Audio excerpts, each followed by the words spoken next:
Non, ça va être une belle entrevue.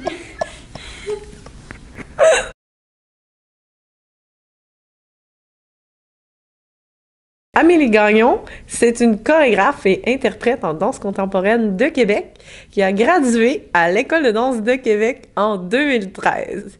Et puis, super talentueuse. Voilà. Julia Maude, c'est un copier-coller 2013, l'École de danse de Québec, talentueuse, chorégraphe, interprète, puis surtout ma partenaire de crime. Yeah. Notre collaboration a débuté avec beaucoup de curiosité, en fait, puisqu'on est vraiment des opposés. Julia Maude, c'est mon yang et je suis son yin à l'origine. Parce que depuis, on s'est vraiment blendé. On est vraiment devenus un peu des deux. Mais à l'origine, pour Julia Maude, c'était super important qu'on parte du corps, de la gestuelle, de ce qui se passait physiquement. Pour moi, j'étais vraiment plus dans qu'est-ce que c'est l'intention, qu'est-ce que c'est l'imaginaire entourant cette chose-là. Donc, je partais d'un endroit qui était vraiment plus la matière non visible des choses. Puis on s'est dit, bon, qu'est-ce qu'on fait si on relie ces choses-là ensemble? Est-ce qu'on peut arriver à un terrain intéressant, en fait?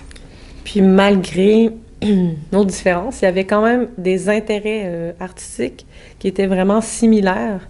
Donc, être près des gens, être en in situ, avoir des enjeux physiques réels. À la base, mon prémisse à moi, parce que je pense qu'il était différent pour Amélie, oui. Puis ça a fini par faire ça. Mais moi, c'était ouais, de mettre ensemble les gestuels issus de l'art du déplacement, du parcours et de la danse contemporaine. C'était juste une simple curiosité, puis voir qu'est-ce que ça amène dans un spectacle en salle ou qu'est-ce que ça amène comme émotion ou comme ressenti dans le corps sur scène. Juste une curiosité de voir ça. Puis moi, j'ai dit, OK, j'embarque, mais une condition, c'est qu'on en fasse un truc intergénérationnel.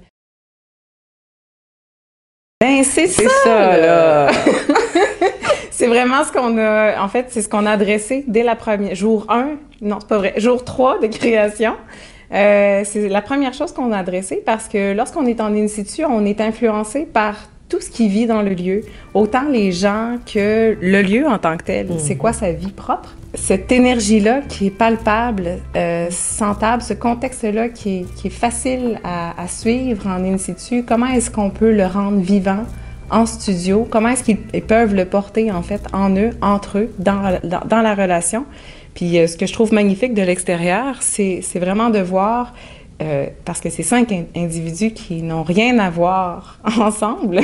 C'est un casting qui peut être très surprenant pour les gens qui connaissent la communauté. Mais c'est vraiment comme si c'était une petite communauté qui est en train de s'organiser, en fait, où chacun des individus la rend plus vivante.